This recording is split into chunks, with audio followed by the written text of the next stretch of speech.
Жогорку кеңеш Сапар Исаковду отставкага кетирүү сунушун колдоду. Бул боюнча сунушту Республика Ата журт фракциясынын лидери Жыргалбек Турускулов жана Ата мекен фракциясынын депутаты Алмамбет Шыкмаматов парламенттин жыйынында киргизген. Сунушту жыйынга катышкан 113 депутаттын 102си колдоду. Учурда профилдик комитеттин корутундусу даярдалууда.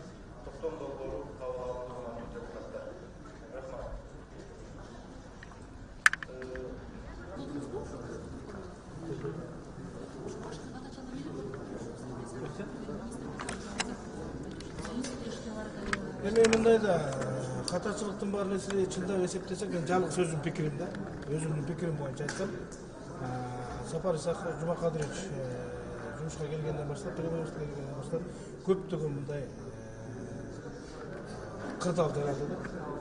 Бул жанагы кыштын чилдесиндеги Тецин авария болушу. Бөлөк кээ бир өлкөлөрдө мындай инцидент болгондо, мындай авария болгондо өкмөт башчысы отставка берет да. Себеби энди кыран кызды ОЗУПга даярбыз деп туруп отчетун берип, баардыгы макул ушундай бүт даярбыз, баары ремонттон өткөн деп туруп, кыштын так орто чилдесинде элибиз тоңуп үшүгөнү бул дагы өкмөттүн аябай чоң бир кемчилиги деп эсептейм. Андан тышкары жанакы безопасный город ал боюнча жана 60 миллионго өткөзөбүз конкурс деп туруп, андан кийин кайтадан анын болбой калышы, кумтөрдөгү жана экологический соттордун баары токтошу, жер үйдүн бүгүн иштебей турушу, Тогуз-Тородогу болуп жаткан окуялар жана инвесторлорго жылуу климат болбой атканы бүт жүздө өкмөттөргө байланыштуу да. Мен өзүмдүн пикиримди айтып атам. Бул иштер жылбай турат да, чарба жумуштары жылбай турат. Ошон үчүн мен ойлойм, мүмкүнчө чыптыр айда кабыл. Раз таким путем идем, значит, один из этих заявивших о оказании недоверия правительству, одна из этих фракций должна, скорее всего, надеяться войти в коалиционное большинство. Не две фракции, а одна из них. Позиция Ата мекена не так понятна. Но я думаю, что Раш на это надеется. Но раз они такое вот недоверие выражали, значит, есть определенный кандидат. Вот какая из них, какое главное качество, на что этот человек должен ответить? Я думаю, сейчас вопрос очень сложный.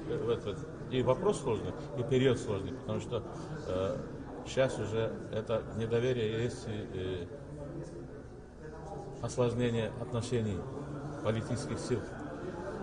Поэтому сейчас объединить эту раздвоенность этих политических сил, разобщенность этих политических сил, это как раз одна из задач премьер-министра, потому что многие вопросы зависят от премьер-министра. В первую очередь кадровый вопрос. А это очень сложный вопрос. Эми чың алып алган үчүн ушундай болуп атат. Жөн эле чың алып албосо эле жөндөн өкмөткө ишеним көргөзгө бербейт да. Өкмөткө ишеним көргөзмө деген өтө чоң, өтө олуттуу маселе, өтө жооптуу маселе. Абал дагы кандай курчумун?